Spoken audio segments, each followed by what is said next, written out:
This video is brought to you by patreon.com/worsttake. Get access to exclusive live streams and Discord servers, on-screen shoutouts, and early access to some videos when you join now. Help make sure that we can continue to make content like this by supporting the Patreon. Links are in the description down below.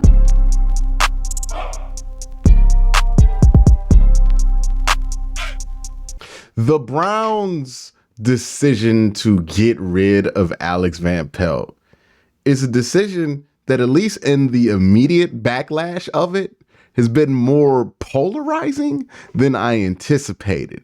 For me, this is something that I felt like probably needed to happen, and the only thing that made me concerned about if it would happen was the success that the offense had at the end of the season, and I was worried that that was gonna kind of be a red herring that made the Browns avoid making these decisions on the offensive side of the ball that they obviously need to make. Like how the offense looked under Joe Flacco is ultimately irrelevant because Joe Flacco is just not going to be your starting quarterback next year, and you're not going to go to where you want to go with Joe Flacco at age 39 as your starting quarterback. We saw the limitations of that. So if the Browns want to try to raise their ceiling, they have to move on with a different philosophy at the quarterback position. Now, I get it. Some people don't trust Watson or have any faith in Deshaun Watson, and I'm not asking you here to have faith or trust in Deshaun Watson.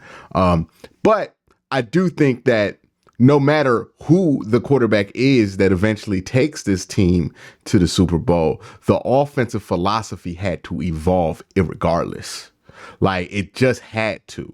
The Browns' offensive philosophy was 10 years in the past, even compared to other West Coast offenses that are being ran now by Sean McVay, Matt LaFleur, and even Kyle Shanahan. The Browns' version of this just looked dated. It just was dated, and it needed to be upgraded. It needed to be brought into the 21st century.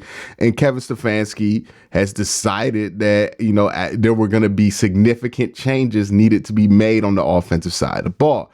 Now, the more reporting we get from the offensive coordinator situation and why Alex Van Pelt decided to step down was because Kevin made it clear that they were going to bring in somebody probably as a passing game coordinator.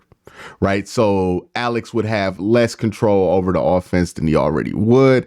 And it would be obvious to Alex that the offense was moving in a different direction than he was. And again, even if you don't think Deshaun Watson's going to be the quarterback of the future for this team or the franchise quarterback for this team, the fact of the matter is, you look at college football, you look at the young quarterbacks coming out, you look at the good young quarterbacks that are playing right now, they all play out the gun. They all play 21st century football, right? They don't play West Coast style off. Even Brock Purdy isn't that stringent of a West Coast style guy.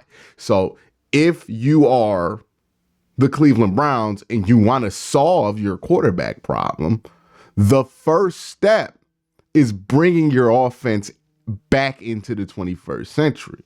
And the way that you do that is that you bring in new minds out there. And I applaud Kevin for this. I know that this is going to be a decision that people are going to use to be super critical of Kevin, but I applaud Kevin Stefanski on this because I think this is a tough decision that needed to be done, because in doing this, Kevin is also giving up a semblance of control over the offense. Now, that might not be play calling. It probably will include him giving up play calling, though.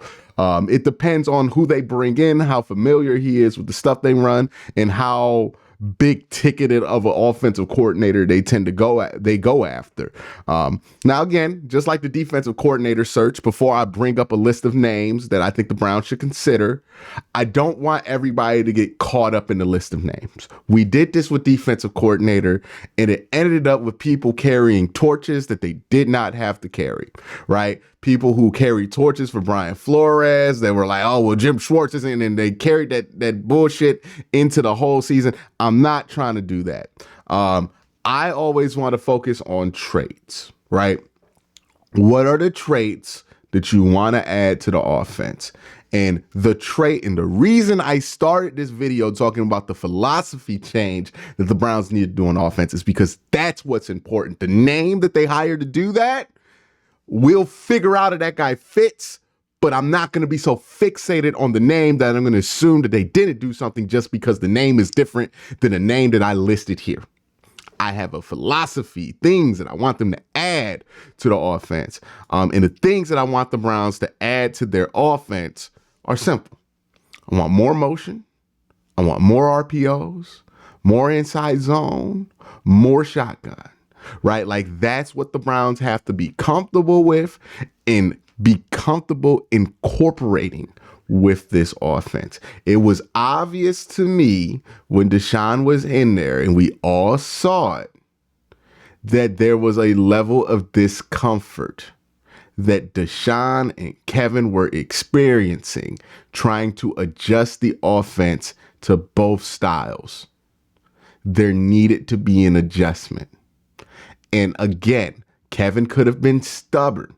He could have said, hey, I had this success with Joe Flacco. I'm not changing my offense. Deshaun must change his style. And that would have been a recipe for 9-8 football. But making this change, making this adjustment means that there is a chance that you get the most out of Deshaun Watson. And whether you like him or not, whether you trust in him or not, whether you have faith in Deshaun Watson or not, if you're a Cleveland Browns fan, it's in your best interest that the Browns get the most of whatever is there for Deshaun Watson in order to get the most of whatever they can squeeze out of their season next year. And this is a very big, important step in doing so. So that all being said, the traits, the philosophy all laid out before I name a single name, we can now talk about some of the names I think might fit that description for the Cleveland Browns. Again, I'm not limiting or saying that the Browns should limit the search to these names, but these are the names that in the few hours between the announcement and me looking up all of the coaches in NFL, seeing what their history is, these are the ones that popped out to me as guys that the Browns might want to look into for being the next offensive coordinator, or maybe they do a passing game coordinator, run game coordinator thing. I know the Browns brought in Deuce Staley for a visit. That's probably for either running back coach replacement or run game coordinator. And look, I know there's a shock because Stump Mitchell got released and Stump Mitchell was doing a good job. But if the Browns also, this goes hand in hand with what they want to do on the passing side. If the Browns want to upgrade and advance their run game into more shotgun runs, into more inside zone stuff, then Stump did have to go. Like, it just wasn't going to be a match because Stump loves wide zone. Stump loves to run it out of 12 and 13, under center, out of single. And that's not what the Browns are trying to do going forward. They're trying to play more out of the shotgun. If you're trying to play more out the shotgun, you're probably going to want a run game coordinator or a running backs coach who has more experience with inside zone and things of the like. So I know Stump is a popular name. I'm a big fan of Stump Mitchell, but it no longer aligned, right? Stump Mitchell, what he likes to do with the run game and what Kevin was trying to push the run game into with the new hire. So all of these things tell me that the Browns are probably looking to run out the gun more, and they're going to want to have names. I mean, not names, but guys who fit that philosophy. So first guy on the list is an interesting name, Klint Kubiak, who is the son of Gary Kubiak. Now, obviously, we know that Kevin Stefanski and Gary Kubiak have tight ties. Gary Kubiak is the mentor to Kevin Stefanski. They talk they're in constant contact with each other. Gary Kubiak is who famously recommended that the Browns go after Joe Flacco, and all of these things for Kevin. If you're looking at Klint Kubiak's history, He is a younger coach at the age of 36. He spent the last couple of years as the passing game coordinator for the San Francisco 49ers. Before that, he was with Nathaniel Hackett in Denver as the passing game coordinator and quarterbacks coach. Before that, he was the offensive coordinator for the Minnesota Vikings in 2021. In 2019-2020, he was the quarterbacks coach, and then he was an assistant and a position coach before that. So he has a pretty interesting history. It's not the most clean history, right? He hasn't been super successful everywhere he's been, but he's super young. There's a familiarity there. I'm pretty sure if Kevin is as close with Gary Kubiak as it seems like he is pretty familiar with Klint Kubiak. And Klint Kubiak he's on the San Francisco 49ers staff. If you hire him away as an offensive coordinator, that is technically an upgrade, so he can leave his current contract with the 49ers and join you there. Another interesting note there with Klint Kubiak is that he has heavy Bill Musgrave influence as well as Kyle Shanahan influence. Bill Musgrave is a interesting name because that's somebody that the Browns brought in this offseason to kind of bring some new elements to the Cleveland Browns, right? He's a senior offensive assistant. A lot of guys, including like Jake Burns, who, again, he has some of the best opinions and best takes on this stuff, so make sure you check him out, thought that he would have a bigger impact on this offense and bring in a different mindset. Well, Bill Musgrave, he has that influence on Klint Kubiak. He's been with Klint Kubiak before. He's listed as a mentor for him.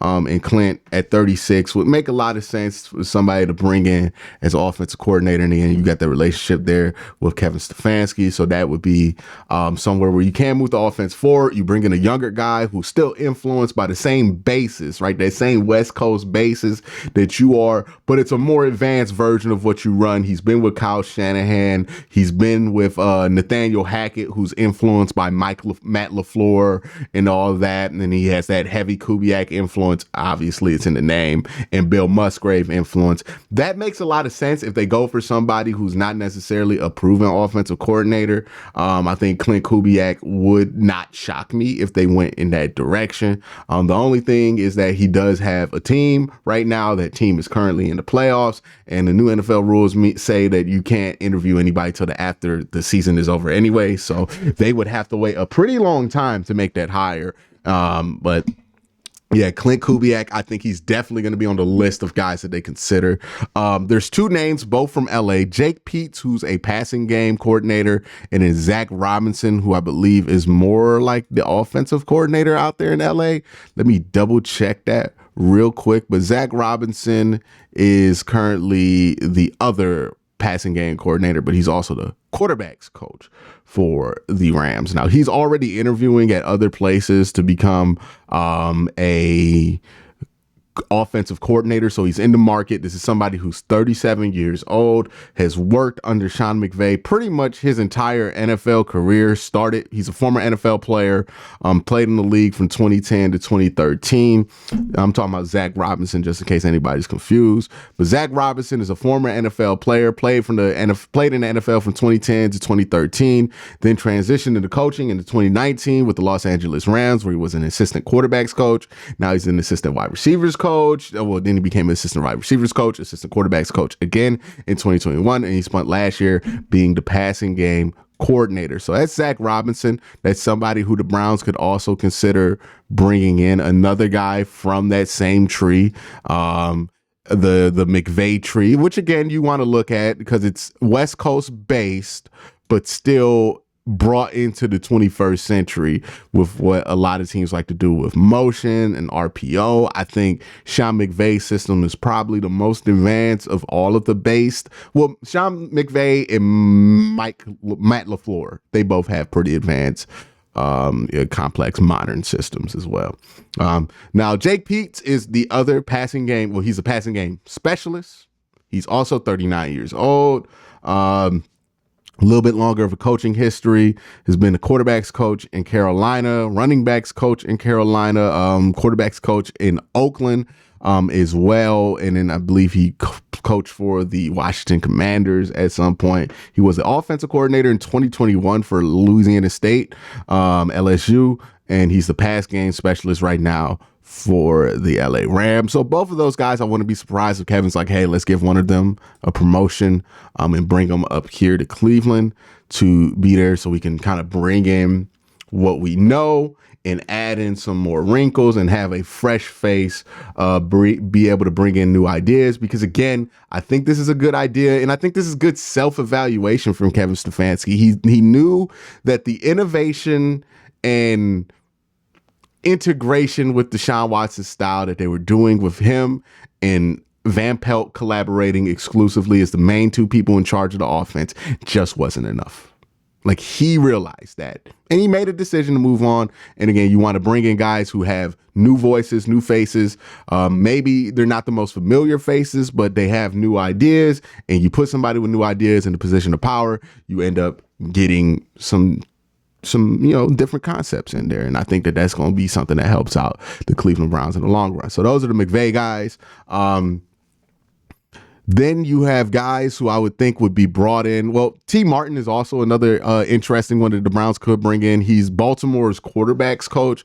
He's been a coach in the NFL for a long time. I believe T. Martin's also a former NFL player. I know he played college. I don't know how long he was in the league, but T. Martin, I mean, he's been around for a very long time.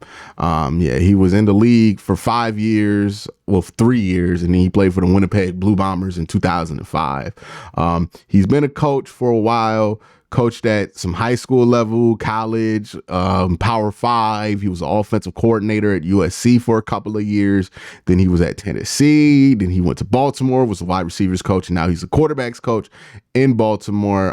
T. Martin, most known for his time at Tennessee as a player, but he's somebody who's kind of risen up the ranks as a coach. He's 45, so he's in that young range, and he was spent the last year under Todd Monken. The thing with him is he doesn't really have a tree. Like, he kind of is so new into Todd Monken. He's only been with him for 1 year. It's hard to nail down what he would want to bring in. But I do think he's somebody you would be interested in because he's been at a lot of interesting places and he's a former player as well. Tim Kelly is somebody who you would bring in because you just want it to be familiar for Watson, right? I don't expect them to bring in Tim Kelly, and honestly, I don't think they'll be able to bring him in. What is interesting, though, is that Tim Kelly is available because he's the offensive coordinator, or at least he was the offensive coordinator for the Tennessee Titans. Tennessee Titans recently just let go of their head coach, so Tim Kelly can go anywhere he wants right now. Now, if you're wondering who the hell Tim Kelly is 37 years old, so another young guy, and he comes from the Bill O'Brien tree. He's most famous for his time as the offensive coordinator for the Houston Texans in 2019 and 2020. Now, 2019 and 2020 are interesting because, well, that's when Deshaun Watson was with the Houston Texans and had his most successful NFL years. Tim Kelly is a true Bill O'Brien system guy, by the way. Graduated from Penn State when Bill O'Brien was there. Like, most of his coaching experience is with Bill O'Brien. He is a Bill O'Brien, and then transition into I can't believe I am blanking on the Tennessee Titans coach. But Mike Vrabel, I can't believe I blanked on that name. But Mike Vrabel, he coached with Mike Vrabel as well for the last 3 years. So could be somebody that the Browns are interested in. He is available. He is Deshaun Watson's former offensive coordinator for his 2 most successful years. And I would expect as this search goes on, Tim Kelly's name is going to be one that pops up. If I were to guess 3 names that are going to pop up a ton in this search, I'm going to guess right now that the media will spend a ton of time talking about these 3 names: Klint Kubiak, Tim Kelly, and the third name, and this is when we're going to get into some names that we know, some names that are already offensive coordinators, and Tim Kelly kind of counts on that list, Eric Bieniemy. Now, Eric Bieniemy doesn't have any actual links to Deshaun Watson, except for the fact that Deshaun Watson wanted Eric Bieniemy to be hired as the Texans head coach when he was in Houston, and they had fired Bill O'Brien. Now, the questions that you have with bringing in Tim Kelly is how much did Watson really like working with Tim Kelly? Like, and if Tim Kelly is really like, did he just benefit from Watson playing well, or is he actually somebody who can be successful with Deshaun Watson? Now, Eric Bieniemy would make a ton of sense if that's who you had your eyes on. Now, he's not technically available yet. He spent the last year as the offensive coordinator for the Washington Commanders. He would obviously be the biggest name that you can bring in and the most experienced name that you can bring in. It will also make sense if you brought in Eric Bieniemy. It would also make sense that you got rid of Stump Mitchell if you bring in Eric Bieniemy, because Eric Bieniemy is a former NFL running back and also started his career as a running backs coach. Now, again, his status is up in the air. He might become a head coach somewhere. He also might get retained by the Washington Commanders. Who knows if he does, but his future is up in the air, at least in Washington. If you need a reminder of Eric Bieniemy's resume, he spent his NFL career, at least at the beginning, as a running backs coach in Minnesota from 2006 to 2009, which is interesting because we also know at the same time there was a young man named Kevin Stefanski getting his start in the NFL. So I wonder if those two times intersect. Kevin Stefanski, yep, they do. So Kevin Stefanski, during that time that Eric Bieniemy was a running backs coach for the Minnesota Vikings, was also with the Minnesota Vikings as an assistant to the head coach. So he didn't really have any power, but he probably interacted in some way with Eric Bieniemy, and maybe they have a relationship, maybe they don't. But also, what Eric Bieniemy was in 2010 promoted to assistant head coach and running back head coach. And then in 2010, Kevin Stefanski was assistant quarterbacks coach. So they definitely collaborated. They 100% collaborate. So there is familiarity with Kevin Stefanski and Eric Bieniemy because their time dates back all the way to Minnesota. I know when we talk about Eric Bieniemy, we don't talk about anything pre-Chiefs, but before he was with the Kansas City Chiefs, he was with the Minnesota Vikings, and he did work for like 4 years in the same building, in the same rooms as Kevin Stefanski, and who knows what kind of relationship they built up with. Just because you worked with somebody don't mean you loved everybody you worked with. I don't know what their relationship was like, but if they had a cordial relationship or a good working relationship, this might be something to come in hand because, again, Eric Bieniemy is available. Then we know Eric Bieniemy went to Kansas City, was a running back coach for 4 years, got promoted to offensive coordinator. At the same time, the Kansas City Chiefs got Pat Mahomes and had the best offenses that the Kansas City Chiefs have had. Comes to the Commanders, and I think what's impressive about what he did with the Commanders this year is that he squeezed, 4,000 passing yards out of Sam Howell? That's impressive. That's impressive to me. Now, honestly, for me, Eric Bieniemy would be like, if you could get him, awesome. Like, I think that works out for everybody. Kevin's worked with him before, and if Kevin's had a good experience with him in the past, okay, Kevin's worked with him before. If that all works out, that's good. And Deshaun has familiarity with Eric Bieniemy and has a lot of respect for him. It's mutual. They both wanted to work with each other. Okay. Like, that makes a ton of sense. If you wanted to bring these two in, you have collaboration on both sides, and it seems like Eric Bieniemy could be somebody who's uniquely positioned to kind of bring those two pieces together. So I think it makes a ton of sense for the Browns to go after Eric Bieniemy. Obviously, you have to ask yourself the question. This is a more high-profile offensive coordinator. It has nothing to do with anything that he's done other than be successful at his job, but Eric Bieniemy does come with a little bit of baggage that I think is unearned. But I think also Eric Bieniemy is a hell of a coach. And if you're looking to get the best offensive coordinator you can get, this is the best offensive coordinator that we know of. right? There might be a guy who's better at doing the job that we just don't know of that's out there. But as far as guys that we in the general public know of, Eric Bieniemy is probably number one. Another guy who would be interesting is Shane Waldron, who was the former offensive coordinator of the Seattle Seahawks under Pete Carroll. Now, again, he could get hired as the Seahawks head coach, even though I haven't heard much movement in that way. I know the Bears are looking to bring in Shane Waldron, but there's nothing official yet there. But he's somebody that they could bring in. He has extensive history in the NFL, going back all the way to 2008. He spent his most formative years as the passing game coordinator for the Los Angeles Rams during Sean McVay's time there. So he's a McVay timeline guy. He's a McVay coaching tree guy. And he's somebody who could bring you some of that Sean McVay stuff mixed in with a little bit of Pete Carroll. So Shane Waldron is also another name to look for. He's also a younger guy at the age of 44. So definitely somebody to look into if you're the Cleveland Browns. But that's my extensive list of candidates and why I think that they'll probably be candidates. I think you're going to probably hear of the guys on this list. I promise you're going to hear a lot of Eric Bieniemy. I'm pretty sure you're going to hear a lot of Tim Kelly, and I'm pretty sure you're going to hear a lot of Klint Kubiak, unless like it is made clear that those guys have no interest in leaving their current situation. With Tim Kelly and Eric Bieniemy, their current situations just got fired. So they're definitely up in the air. And with Klint Kubiak, he's a passing game coordinator who would be getting an upgrade to a offensive coordinator. So he would be available that way. But those are the guys that at least I could dig up. That doesn't mean it's a definitive or an exhaustive list. Let me know what you think in the comment section down below. Everybody have a good day and even better night. Peace.